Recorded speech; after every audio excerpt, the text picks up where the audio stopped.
Hi, and welcome back to the Save It for Parts channel. Today I'm starting another big project that I've had on my to-do list for a while, and I'm hoping that I finally have all the parts I need for it. So what we've got in here, we've got a variety of things in here. The main one, this giant rack of Pocket PCs that I got from University of Minnesota surplus. This entire stack here cost $10. Then I've got a couple extra ones kicking around in here. In the days before smartphones, you still had a physical keyboard. You had a screen, you had a little stylus, because touch screens weren't that great, and you had to use this little plastic stylus pen thing to actually touch the screen and get any accuracy out of it. There are barcode readers, laser scanners on some of these, there are infrared communicators, and then they often have a nice big removable battery pack, which most smartphones these days don't have anymore. Of course, these don't have everything that a modern smartphone does. Not all of these have a onboard modem or wireless communicator. Some of them have Wi-Fi. For some of these, Wi-Fi was an extra add-on. I used to have one personally where the Wi-Fi card was a CF thing that would pop into the top, and you'd have to pop that out and put in a different module if you want a GPS. Kind of clumsy, but again, these are older technology. We've got the power brick for this charging station here. This charging station also has a couple Ethernet ports on it, so this entire rack here I think can hook up to the network, and you can remotely program or provision your smart readers, your little Pocket PCs. A lot of people would use these for inventory control. So if you're at a supermarket, if you're at a warehouse, you've got the ones with the laser scanners on there, the barcode scanners. You can run around scanning your inventory, come back at the end of the day, plug them in, they'll get recharged, they'll get reprogrammed for the next day. Now, around the same time that I found these at University Surplus, I was over at Axeman Surplus, and I found a bunch of these radio modems. So these have a serial port in, they have a bunch of terminals out to go to a radio, to go to the audio jack, the transmitter key. I also happen to have a couple serial port cables for these Pocket PCs. So to make a long story short, my idea here is to make an off-grid, portable, DIY text messaging system. So if we are out in the middle of nowhere, we have no Wi-Fi, we have no Bluetooth, we have no cellular system. And in fact, I think the cellular system on these is probably 3G, maybe even 2G, so it's not going to work in most places anyway.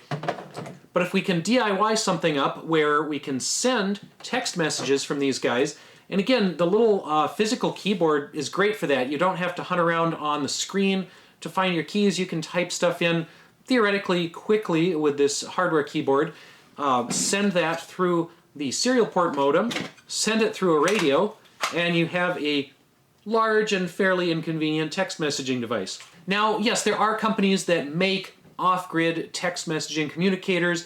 I believe Garmin or one of the FRS radio manufacturers does a FRS-based one that will transmit out over family radio service frequencies. In general, family radio service does not allow data transmissions. I'm going to be using business band radio. These are the old color dot radios. I think this one is the blue dot.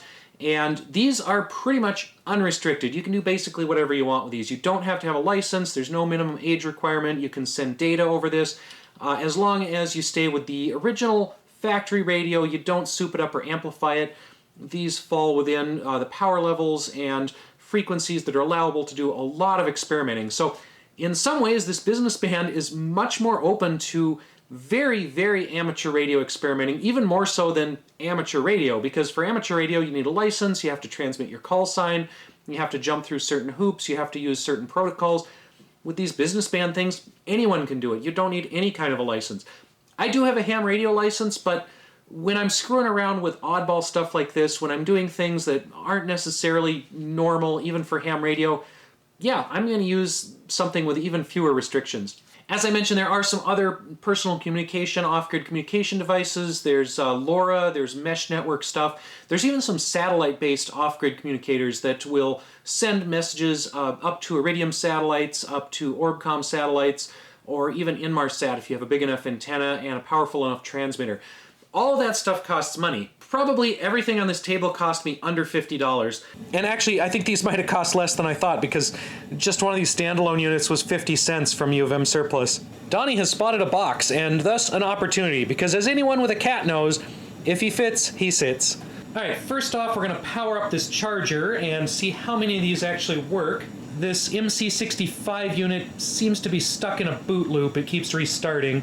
This one, the screen is coming on, but not the backlight, so it maybe only partly works. And the folks down at U of M Reuse did not do me any favors when they used this sticker, because it does not want to come off the little screen, so I'm going to have to work on that with some Goo Gone or something and try not to destroy the front of this. All we really need for this project are 2 working communicator units, and we've got 2 in the middle here that seem to work the best. So we've got, Windows Mobile, and I think we do have a SD card of some sort. I'm not quite sure where it is. Yeah, pretty generic mid to late 2000s Pocket PC. And now this was way back when Wi-Fi was not supposed to be easy or convenient, so if we want to actually set up a Wi-Fi network, we have to stumble through a bunch of Windows BS here. I moved these over to the computer closet so I could hook them up to Ethernet. I'm still actually having trouble getting that configured, although I did find some modem connections. It's very slow and clumsy, but we can eventually get online. So these things still do not agree with that newfangled SSL fad, so I cannot directly download much software. However, I was able to download software on my modern computer, set up a non-SSL regular HTTP website. Boy, I sure get spoiled on modern tech. This is just very clumsy and slow, but I think we can download our file here. So this is an old program called Terminal CE, which will hopefully let us send and receive information over the serial port. Before we hook up the radio, we're just going to test some of the cabling. So we've got the serial port cradle. We have a null modem adapter because we're going just from one serial port to the other, and we need to switch the TX pins over to the RX pins. Now, both of these cradle cables have a male connector on the end, so we will need one of these guys. I believe this is banned in the south part of the US. Not sure how long these batteries are going to last, so I need to do this quickly. Yeah, this one is frozen so hard that I think I actually have to take the battery pack out, and we will try sending a string. All right, that came through. Now comes the hard part where we try to make that happen over the radio. I opened one of these things up so we can see what it looks like in there, and I did look it up. Originally, these would have had paper labels on them. Some of the Axeman models did have paper labels. They've all fallen off. But basically, our inputs here are 12-volt DC, common, PTT, TX-RX, but I only have a terminal breakout for one of them, so for most of these we're going to have to interface with these obnoxious little pins here. Alright, so we've wired up a 3.5mm plug for the RX side of the modem, a 2.5mm plug for the TX side, because this radio has the smaller plug for the microphone, and then we've just got a 12-volt input, so we'll hook that up to our radio. Okay, so I'm going to try transmitting just a bunch of random text. I'm going to manually hold down the push to talk button here, see if we hear anything on the other radio. Yeah, we just got a little bit of static. We didn't hear anything like modem tones. We're definitely pushing things with a lot of vintage batteries here. We've got the old battery on the Pocket PC. We've got the old rechargeable batteries in these mobile radios. And yeah, we're running into power issues. So eventually, if we get a working off-grid communicator, we're going to have some kind of central power system, central battery that runs everything, and we can just recharge that. We've had a serial port error, and it won't even reboot now. I've got to pull the battery out of this again. I think I said in the video title and description that this was a cheap off-grid messaging system. I never said it was an easy system. All right, we've locked that up again. These don't work quite the way I was expecting. I guess I might have to break down and resort to desperate measures like reading some documentation. So the only info I could really find for documentation, somebody suggested to use the null modem adapter in there. I don't know why, but we tried that and we are actually getting some weird symbols out. Well, we were. I think it's crashed again. I can't tell what the next step is. I am not getting anything to consistently go from one radio modem to the other radio modem. I'd like to salvage this video, but I don't really know where to go with it. So I got frustrated with this project and I threw everything back in a box in the basement. Then I went back to the Fridley Axeman and I found a slightly different version of these radio modems. These are the 2-wire version, the 5-pin, and I was also able to go through their entire bin of random terminal block adapters and find 2 that would work with these 5-pin versions. So we're back at this again. I'm going to back up a step. I'm going to try this on a real computer first, and then if we can get that to work, we'll try it on those PDAs. So first up, we're going to try connecting to the modem with the Windows laptop on the left and transmit something, and then we're going to try to read that out with the software-defined radio on the right. So we're not even hooking up a modem to the Linux laptop on the right. We're just going to see, what does this look like on the frequency display? What does this look like coming over the air? First off, we're going to look at this blue dot radio and see what it looks like just with a carrier and no data going through. Wow, that thing is really dirty. We've got lots of side harmonics on it. And you can see my voice pattern on the screen where I said that. We also have to deal with this obnoxious Windows USB to serial error. This happens every time I use one of these cheap USB adapters on Windows. So we've got to go online, find the old driver, delete the new driver, and put the one that works in here. And we're going to try sending a string to that modem. So there's just the radio, just the carrier wave coming through the modem. We're going to send our text string. So that blob right there was our data. I've gone into Cool Term, I've turned off RTS and DTR, so we should just be getting raw data over the serial port. No two-way handshaking, just whatever's coming through should show up on the terminal here. Or at least that's the theory. Alright. That actually came through exactly as I typed it on the other screen. So, yeah, we're finally getting some data sent between the two systems here. That's pretty cool. So again, transmitting from here over to that one.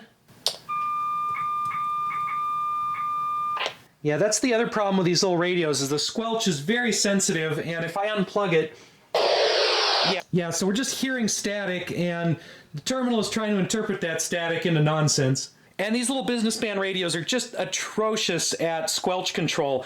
I can turn this in every direction, max it, min it, and there's still static. Yet another reason nobody actually uses business band in real life. These things are garbage. Since I'm having some luck with the laptops, I went back to the Pocket PC. I think what I need to try next is a different terminal application for the Pocket PC that gives me more control over the nuts and bolts of the serial port. So if I can turn off all the flow control stuff, turn off all of that DTR, RTS stuff, and just send raw strings over the serial port, maybe I'll have some luck with it next. All right, we're going to try this again with each PDA hooked up to each radio and modem.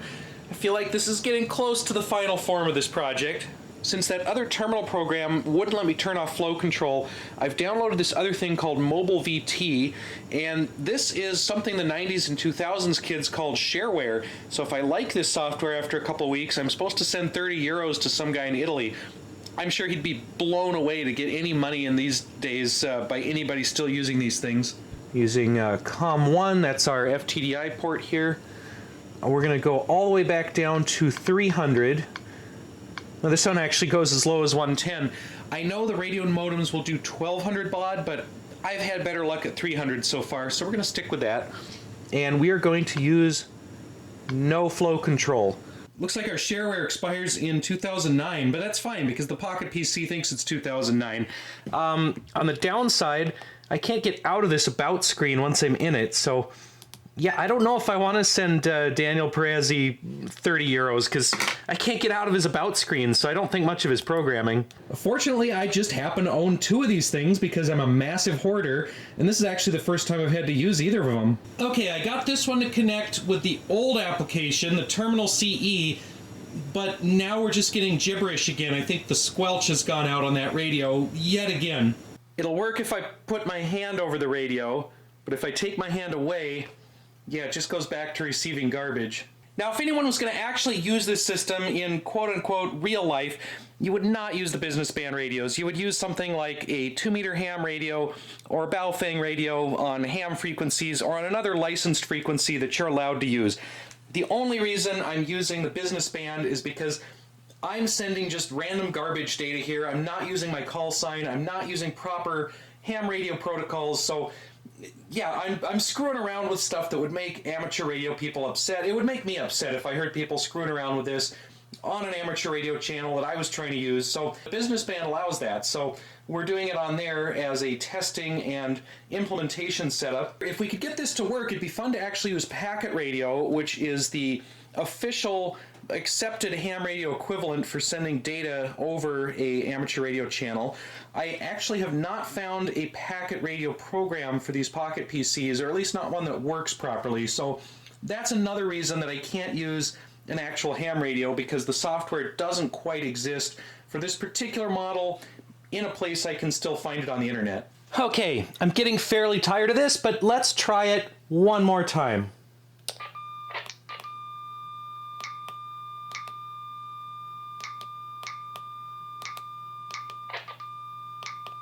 All right, we got some text from one radio to the other.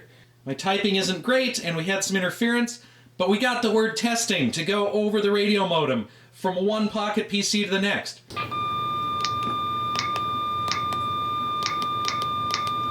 Let's see if we can send an entire text file.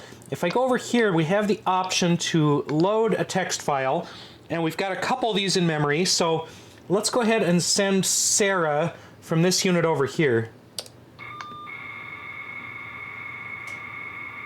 Okay, this is working well enough that I'm ready to smash all the equipment together and make a single handheld communicator unit. I still need to charge this on the base, so I'm just going to attach it to the radio with Velcro tape. Now the radio can just be charged from this side port, so I don't need to get into the battery compartment anymore. I say that now.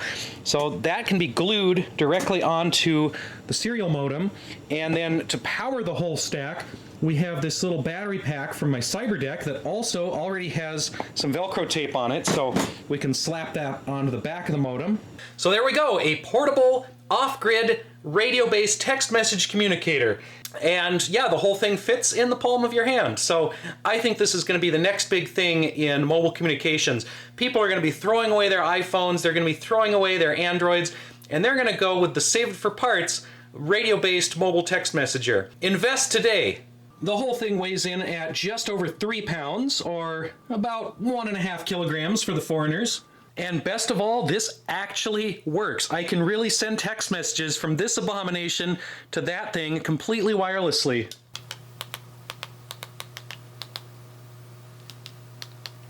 I have to admit to one slight cheat on this. I do still have to hold down the push to talk button on the side while I'm typing, because I have not figured out this radio's wiring for the PTT key trigger. It's supposed to be able to trigger the transmit from the modem with an extra wire out, but yeah, these little radios, again, are so crummy and weird that I've not figured out the wiring for that. On a Baofeng, on another radio, you can look it up, you can figure out what that wiring is to get it to automatically transmit when there's data coming through from the modem. But on this one, we just have to hold down the push to talk button. We've played around with text files a little bit. I just made one with all of the auto-suggested words. When you start pushing these keys, it suggests random things. So we're going to save that to a text file and try to transmit it over to the other one.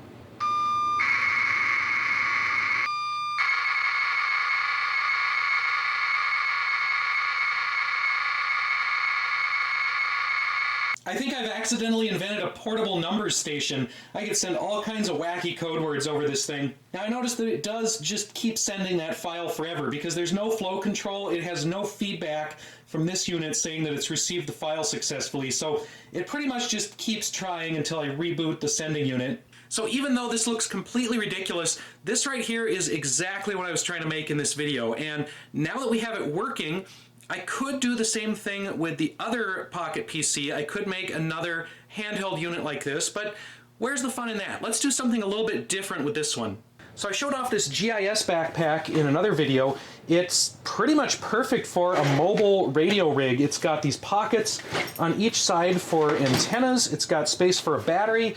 It's got space inside for the radio, for the modem, and any extra junk that we want to haul around. Now I still don't know what to do with the differential GPS receiver that's in here, but actually, there's another no modem connector in here, so I forgot that I had that. This thing really is ideal for this. It even has spots for the serial port to go through, although I have to extract the old one from the GPS first. Those antenna pouches come right through into the backpack, so we can have the radio inside and just hook it directly to the antenna there.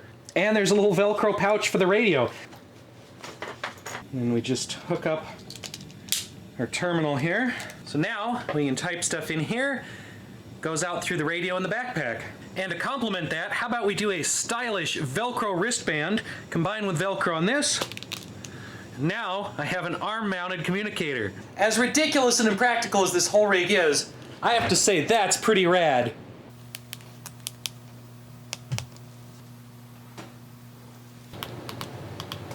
It's hard to show these screens with all the glare, but there is another demo of this functioning with everything put together. I'm going to start transmitting that text file again and just walk farther away from the house and see how well this works. Alright, that worked for a surprising distance. And now the neighbors are all wondering why I'm running down the street with a prop from Counter-Strike. Alright, well we finally have everything working. We finally have 2 radio modem communicators. This was pretty fun, even though there were a lot of frustrations along the way, a lot of little problems, issues, had to retry some things, had to rewire things, and there will probably be a lot of things edited out of this video that are just me failing and being frustrated. Is our creation here practical or all that useful? Not really. And it's not something I'm going to be offering for sale. I'm not going to be putting a parts list out there because honestly, this is just, you know, random parts that I happen to have and find at Axeman. And if you tried to recreate this yourself, well, you're probably not going to have much luck finding exactly the same parts. But I think this was a cool proof of concept that we actually can go from a stock Palm Pilot PDA type of thing here through a stock off-the-shelf radio, weird little radio modem that I found, and we can actually send text messages between devices that way. Not very practical. Like I said, there are other solutions for this, such as the modern cell phone. For radio communication, there's LoRa stuff, there's mesh network stuff, there's Wi-Fi stuff. This entire thing could probably be done with a Raspberry Pi, with an Arduino and a ham radio or a Baofeng, and it would probably be a lot smaller and more convenient than this massive stack of nonsense. Would it be more expensive? Probably. I think the most I might have spent on this was this antenna, which I think was like $20. Other improvements, like I said, we could be using a different radio. These business band radios work down the block within a city, and they'll work for about a mile in open country, but they're not very useful otherwise. Now, I could certainly make this smaller. I could take apart all my units here, break them down into their component circuit boards, throw away all the plastic casing, and 3D print a custom case for the whole unit. We could also do custom software. So I'm just using those 2 different terminal programs. Those were the only terminal programs I could find free online that still work for these old Pocket computers. As I said, I'm currently using the semi-duplex or simplex radio modems, the 2-wire units. I still have some of these 4-wire units, which you can put 2 of these together. You could have 2 radios, you could have a full duplex communication system, which would make this even larger and more cumbersome. We could also try to find some actual ham radio packet software for this. I looked around, I couldn't find anything for it. So to cut a long story short, this was a fun project, but completely silly. I hope you've all enjoyed my nonsense so far. Check out my other videos for other stupid radio tricks, satellite communication experiments, random surplus electronics duct taped together, and whatever else I get up to. Thanks for watching, and we'll see you next time.